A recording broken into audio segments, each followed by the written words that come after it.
प्यारे बच्चों, आज जो वीडियो हम बनाने जा रहे हैं इसके अंदर हम एक कहानी, उसकी संरचना, उसका स्ट्रक्चर, उसके विषय में आपसे बात करेंगे। ये वीडियो जो वर्कशीट है, वर्कशीट नंबर 26, जो 3 तारीख को DOE द्वारा आपको दी जाएगी, उस वर्कशीट को करने में आपकी मदद करेगी। स्टार्ट करते हैं video. Dear student, I am sure you all love to listen to stories.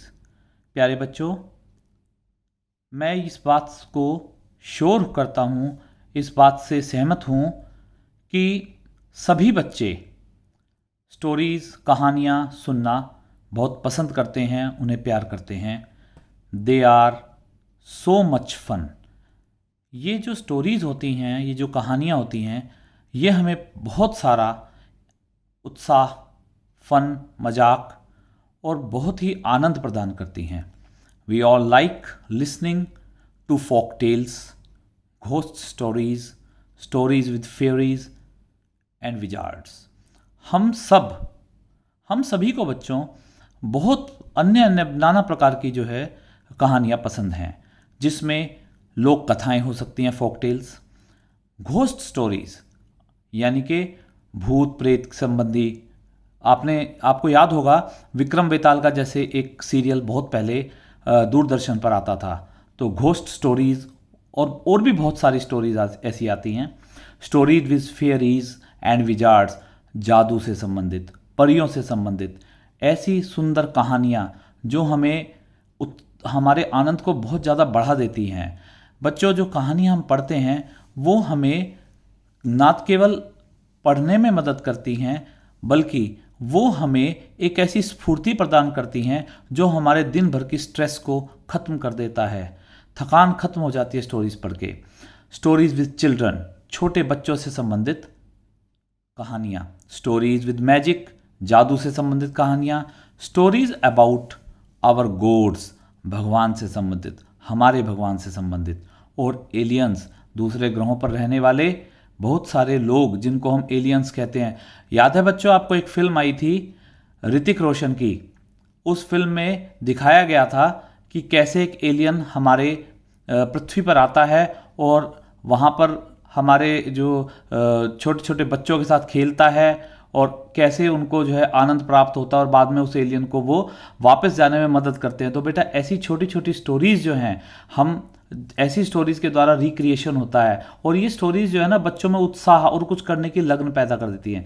Stories about super heroes, आपने बहुत सारे सुपर हीरोज़ देखे होंगे। जब मेरा बचपन था, बहुत छोटी छोटी कहानियाँ आती थी, सुपर कमांडो ध्रुव की, नागराज की, ऐसे ही बहुत सारे अन्य छोटे छोटे सुपर हीरोज़ की, मतलब सुपर हीरोज़ की कहानी आती थी। फिर याद होगा एक सीरियल आया था शक्तिमान, वो भी सुपर हीरो था, वो इंडियन सुपर हीरो था। तो बच्चों, ऐसे सुंदर सुंदर इस प्रकार की जो कहानियाँ बेस्ड जो सीरियल बनाए जाते थे, वो बच्चों के रिक्रिएशन के लिए ही बनाए जाते थे। The first story I remember reading as a kid was about a tortoise and a rabbit. बहुत छोटा सा था जब मैंने कहानी पढ़ी थी, बल्कि पढ़ी ही नहीं थी, गुनी भी थी, सुनी भी थी। उस कहानी का शीर्षक था टॉर्टॉइज एंड रैबिट। एक रेस होती थी उनके बीच में, जिस रेस में रैबिट को ये गर्व था, गुमान था कि वो दौड़ करके सबसे आगे निकल जाएगा और टॉर्टॉइज बड़ी धीमी गति से चलता था। लेकिन हुआ उल्टा, रैबिट हार गया क्योंकि वो बहुत आगे निकल गया था। इसलिए उसने सोचा कि टॉर्टॉइज तो बहुत देर में आएगा, जबकि टॉर्टॉइज अपनी गति से चलता रहा और रैबिट सो गया और टॉर्टॉइज रेस जीत गया। इसीलिए कहते हैं slow and steady wins the race. It was a long time back, और ये बहुत पुरानी स्टोरी है। Do you remember any story you read or heard when you were a kid? और क्या, मैं अब आपसे पूछता हूँ, आप जानते हैं कोई ऐसी स्टोरी? मैंने तो अभी बता दी टॉर्टॉइज एंड रैबिट की, आपको भी तो बहुत ऐसी स्टोरियाँ लोक कथाओं के रूप में आपकी मम्मी ने, आपके घर में बड़े किसी ने सुनाई होगी, दादी ने सुनाई होगी, जैसे दादा दादी की कहानियाँ होती हैं। तो इस प्रकार की कोई ना कोई स्टोरीज आपने जरूर सुनी होगी। तो ऐसी स्टोरी आपको रिमेंबर है, आप याद कर रहे हैं, कुछ रिकॉल करते हैं आप इस चीज़ को? खैर, ये आप तक है और आप जरूर रिकॉल करिएगा। अब बच्चों, मैं आता हूँ स्टोरीज़ के पार्ट पर। स्टोरीज़ का पार्ट क्या है? स्टोरीज़ का पार्ट है बच्चों, स्टोरीज़ का पार्ट है सबसे पहला पार्ट है कि do you know a story has different part, let me tell you about them. First है कैरेक्टर। कोई भी स्टोरी बिना कैरेक्टर के पूरी नहीं हो सकती, ना स्टार्ट हो सकती ना वो आगे बढ़ सकती। लेकिन कैरेक्टर क्या होगा? कैरेक्टर कोई आदमी भी हो सकता है, कोई एनिमल भी हो सकता है, या कोई क्रिएचर। कोई क्रिएचर, देखो क्रिएचर कौन होता है? जिसे क्रिएट किया जाता है। अगर हम देखें तो हम सब भी तो भगवान के द्वारा क्रिएट किए हुए हैं, हम सब भी तो क्रिएचर ही है ना बच्चों। तो ये क्रिएचर है, तो ऐसा कोई ना कोई और क्रिएचर, कोई एनिमल हो सकता है, कोई या कोई पीपल हो सकता है, कोई आदमी के किसी विषय में, किसी राजा के बारे में, किसी सामान्य व्यक्ति के बारे में कोई स्टोरी हो सकती है। तो सबसे पहले किसी भी स्टोरी में सबसे पहले जो इम्पोर्टेंट जो उसका टूल है या उसका एक पार्ट है वो है कैरेक्टर। बिना कैरेक्टर के तो कोई स्टोरी संभव ही नहीं है बच्चों। दूसरी जो चीज़ आती है वो है सेटिंग। सेटिंग क्या होता है? सेटिंग होता है परिवेश, कहाँ पर वो स्टोरी बनी है, अर्थात where and when the story takes place. वो स्टोरी कहाँ, सुदूर ग्रामीण एरिया में, गांव में, या फिर जो है शहर में, या किसी जंगल में, या कोई और ऐसी जगह हो सकता है, नदी किनारे या किसी नगर में, कहीं ना कहीं ऐसी स्टोरी वो जरूर बनी होगी। तो कहीं ना कहीं बच्चों, जैसे कैरेक्टर जरूरी है वैसे एक सेटिंग बहुत जरूरी है कि ये स्टोरी कहाँ पर, ये स्टोरी कहाँ बनी, अर्थात ये स्टोरी कहाँ से संबंधित है। तीसरा जो मुख्य पॉइंट है बच्चों वो है प्रॉब्लम। बच्चों प्रॉब्लम क्या होता है? प्रॉब्लम होता है, प्रॉब्लम इज ए चैलेंज और conflict the main character faces. हमने कहा कैरेक्टर जैसे हमने कहा था कि कोई आदमी हो सकता है कैरेक्टर, कोई एनिमल हो सकता है, कोई क्रिएचर हो सकता है। बच्चों वो कैरेक्टर, चाहे वो आदमी है, चाहे क्रिएचर है, चाहे एनिमल है, वो कोई भी कैरेक्टर है उसे कोई ना कोई चैलेंज फेस करना पड़ता है। जैसे कि कछुए और खरगोश को एक चैलेंज था रेस जीतने का, ऐसे ही किसी और जगह विक्रम बेताल के सीरियल में विक्रम राजा जो थे उनके पास एक चैलेंज था कि उस भूत को, उस प्रेत को जो है उस पेड़ से उठा करके लाना। ऐसे बहुत सारे एग्जाम्पल हमारी स्टोरीज में हैं। तो कहीं ना कोई ना कोई प्रॉब्लम होती है। और भी प्रॉब्लम हो सकती है, जैसे किसी को किसी की मदद करनी है, एक किसान है उसे अन्न उगाना है जबकि बारिश नहीं हो रही है। तो बहुत सारे चैलेंजेस कहीं ना कहीं हो सकते हैं बच्चों, ये प्रॉब्लम। और अंत में होता है बच्चों सॉल्यूशन। सॉल्यूशन कैसे होगा, ये सबसे बड़ा मुद्दा है। जो साधन आपके पास हैं उन्हीं से ही आपको सॉल्यूशन निकालना है। ऐसा नहीं है कि साधन उठ करके चले आएंगे।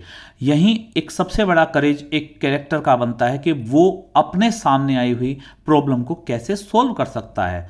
सॉल्व करने पर ही उसे जो लाभ है या उसे जो है शांति मिलेगी कि वो अपनी जो उसकी जो ज़रूरत थी उसे वो पूरा कर पाएगा। बच्चों in this worksheet we learn to understand different element in a story. हम इस वर्कशीट में क्या समझने जा रहे हैं? हम different element of the story समझने जा रहे हैं।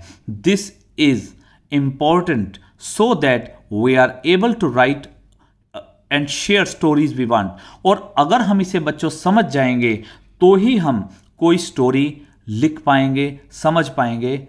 और सबसे बड़ी बात है बच्चों कि हम इस चीज़ को तभी इसकी वैल्यू जान पाएंगे कि एक स्टोरी को बनाने में एक स्टोरी लिखने वाले को कितनी मेहनत करनी पड़ती है, कि उसे हम सब के लिए हिसाब से सोचना पड़ता है और वो अंत में उसे इस लायक बना देता है कि उससे बच्चों और बल्कि बड़ों को भी सबको आनंद प्राप्त होता है। अब बच्चों हम पढ़ते हैं, ये जो वर्कशीट दी गई है इसमें एक स्टोरी दी गई है। स्टोरी आप सबने सुनी है, बिल्कुल सुनी है, लेकिन आज जो आप इसे सुनेंगे वो इसके स्ट्रक्चर के रूप में सुनेंगे कि कैसे एक स्टोरी बनाई जाती है और उसमें किस तरीके से हम उसको अपने रूप में हम उसको दिखाएंगे। ताकि क्योंकि आज जो स्टोरी आपके सामने है ये आपकी बचपन से पढ़ी हुई स्टोरी है, एक कौवे और एक मटके की, जिसमें पानी है थोड़ा सा और कौवे को वो पानी पीना है जबकि उसका मुख छोटा है। और फिर हम जानेंगे कि उसमें कौन कौन सी ऐसे जो एलिमेंट्स हैं जिनको हमने ध्यान से देखना है। क्योंकि बच्चों इसी के बेस पर हो सकता है आने वाली वर्कशीट्स में आपको आपकी जो बुक्स हैं, आपकी टेक्स्ट बुक हैं, आपकी जो किताबें हैं 9th क्लास की, उनमें जो चैप्टर्स हैं उसका कोई ना कोई पीस और कोई चीज़ ऐसी ज़रूर आपके सामने आ सकती है और आपसे पूछा जा सकता है कि आप स्टोरी के एलिमेंट के हिसाब से इन्हें एडजस्ट कीजिए। बच्चों स्टार्ट करते हैं। Let us read the simple story and find out the elements. Story का नाम है the crow and the pitcher. In a spell of dry weather, when the birds could find very little to drink, a thirsty crow found a pitcher with a little water in it, but the pitcher was high and had a narrow neck.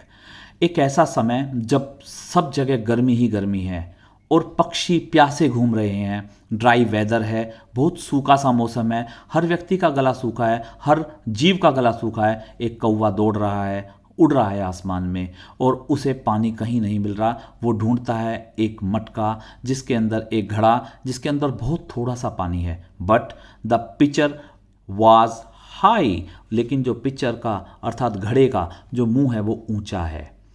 And had a narrow नेक, और उसकी जो गर्दन है अर्थात जो मटके का मुंह है या जो घड़े का मुंह है वो बहुत पतला है, जिसके कारण जो कौवा है उसका मुंह उसके अंदर नहीं जा पा रहा है। And no matter how he tried the crow could not reach the water, उसने बहुत कोशिश की बच्चों, लेकिन वो पानी तक नहीं पहुंच पाया। The poor thing felt as if he must die of thirst, और अब एक ऐसी स्थिति आ गई थी कि अगर कौवे को पानी नहीं मिलता तो वो मर जाता। लेकिन कहते हैं जहाँ चाह वहाँ रहा, और ऐसा ही उस कौवे के दिमाग ने उस समय किया। Then an idea came to him, और उसके दिमाग में एक बहुत ही सुंदर ख्याल आया। Picking up some small pebbles, उसने आसपास देखा और वहाँ पर बहुत छोटे छोटे कंकड़ दिखाई दिए, क्योंकि कौवा बहुत भारी कंकड़ उठा भी नहीं सकता। कौवे ने वो छोटे छोटे कंकड़ ही ड्रॉप्ड देम, उसने उठाए और उनको एक एक करके पिचर में डालना शुरू कर दिया। He dropped them into the pitcher one by one with each pebble, और जैसे जैसे पानी में वो कंकड़ डलते रहे पानी का स्तर बढ़ता गया। The water rose a little higher, कुछ इतना बढ़ गया, और जब तक वो इतना नहीं बढ़ गया कि उसे पी सके वह उसमें पेबल अर्थात छोटे छोटे कंकड़ डालता रहा। Last it was near enough so he could drink, और अंत में ऐसी स्थिति आ गई बच्चों कि अब पानी इतना ऊपर आ चुका था कि वो उसे पी सकता था। तो बच्चों कैसी लगी स्टोरी? अब हम देखते हैं बच्चों कि इसका जो असली मकसद इस स्टोरी का था वो था कंप्लीट द फॉलोइंग टेबल। और इस टेबल में हमने अभी हम पढ़ के आए थे बच्चों, यहाँ पर character, setting, problem and solution, इसको अब हम यहाँ इस स्टोरी के हिसाब से देखेंगे। देखिए बच्चों, ये स्टोरी किससे संबंधित है? ये स्टोरी अगर आप सब हम देखते हैं, ये स्टोरी है क्रो। कौन सा क्रो? थ्रस्टी क्रो, एक प्यासा कौवा। तो कैरेक्टर कौन हुआ बच्चों इस स्टोरी में? कैरेक्टर हुआ क्रो। अब हमने बच्चों बात की थी सेटिंग की, जब हमने कहा था मौसम और कोई कैसा स्थान है जहाँ पर वो स्टोरी टुक प्लेस होगी। तो यहाँ के हिसाब से जो हमें मौसम मिलता है वो कैसा है बच्चों? सेटिंग है ड्राई वेदर, बहुत ही शुष्क मौसम जिसमें पानी नहीं होता और लोग प्यासे घूमते हैं। ये बच्चों हम सबके साथ भी है। अगर हम मई जून के महीने में देखते हैं बच्चों तो इतनी गर्मी होती है कि हम सबको बहुत प्यास लगती है और हम उतना पानी पी लेते हैं जितना हम सोच भी नहीं पाते, क्योंकि हमें जो अंदर से इसकी प्यास लगती है। तो ऐसा ही यहां पर इस स्टोरी के अंदर हमने देखा सेटिंग ड्राई वेदर। तीसरा बच्चों, अब प्रॉब्लम क्या आई? प्रॉब्लम तो ये है कि वो कौवा प्यासा है, thirst and unable to reach the water of pitcher, लेकिन उसके सामने घड़ा है, पानी भी है, लेकिन पानी बहुत कम है और उस पानी को वो पीना चाहता है। तो वो पिए कैसे? सबसे बड़ी समस्या ये आई, अब वो पानी को पिए कैसे? और उसके लिए अब अगर उसे पानी ना मिलेगा तो वो मर जाएगा। हमने अभी इस पोएम में अभी हमने इसमें पढ़ा है, इस कहानी में, इस स्टोरी में अभी हमने ये पढ़ा है बच्चों। अब वो सॉल्यूशन निकालता है। बहुत देर भटकने के बाद, बहुत देर उसने बहुत कोशिश की उस पिक्चर के अंदर मुंह डालने की, लेकिन उस छोटे से मुंह से उसकी जो गर्दन है वो अंदर नहीं जा सकती थी जिससे वो पानी पी सके। तो उसने सॉल्यूशन निकाला। बच्चों ये हमारी जो एक स्टोरी का जो इसका एलिमेंट है उसका चौथा पार्ट हमने देखो बच्चों यहाँ पे हमने बताया था सॉल्यूशन। इस सॉल्यूशन को जब हम यहाँ देखते हैं, उसने picking up some small pebbles, उसने बहुत छोटे छोटे टुकड़े, पत्थर के टुकड़े, कंकड़ उसने उठा लिए and dropping them into the picture, और उसने घड़े के अंदर वो छोटे छोटे कंकड़ डाल दिए वन बाय वन, एक एक करके, विद ईच पेबल, और हर पेबल, हर कंकड़ के साथ जो वाटर का स्तर है, जो पानी का स्तर है, the water rose a little higher, थोड़ा थोड़ा करके बढ़ता चला गया, अनटिल, जब तक, at last it was near enough so he could drink, तब तक वो बढ़ता चला गया जब तक कि वह उसकी आवश्यकता को पूरा करने के लिए पानी का स्तर ऊंचा न आ जाए, और वो तब तक कंकड़ डालता रहा। और एक समय आया जब कंकड़ से मटका भर गया और पानी का स्तर और ऊपर आ गया, जिससे वह उसे पी सका, और पीने के बाद बच्चों उसने अपनी प्रॉब्लम का सॉल्यूशन निकाल लिया। प्यारे बच्चों, ये जो स्टोरी के माध्यम से हमने आपको जो इसका स्ट्रक्चर बताया है, ये स्ट्रक्चर जानना बहुत ज़रूरी था, क्योंकि आने वाले समय में बच्चों जो वर्कशीट्स आपको मिलेंगी, आपकी हो सकता है वो आपकी अपनी बुक से हों, और उसमें आपको ये स्ट्रक्चर बताने के लिए कहा जाएगा। इस छोटी सी स्टोरी के माध्यम से बच्चों हमने ये बताने की कोशिश की कि कैसे हम जो है इस स्टोरी के जो इंटरनल ऑर्गन्स हैं, यानी कि जो डिफरेंट पार्ट हैं, वो हमने जाने। धन्यवाद बच्चों, बहुत बहुत आपको शुभकामनाएं, और मैं आशा करता हूं कि इस वीडियो के माध्यम से आप आगे आने वाली वर्कशीट को बहुत ही अच्छे ढंग से कर पाएंगे। धन्यवाद।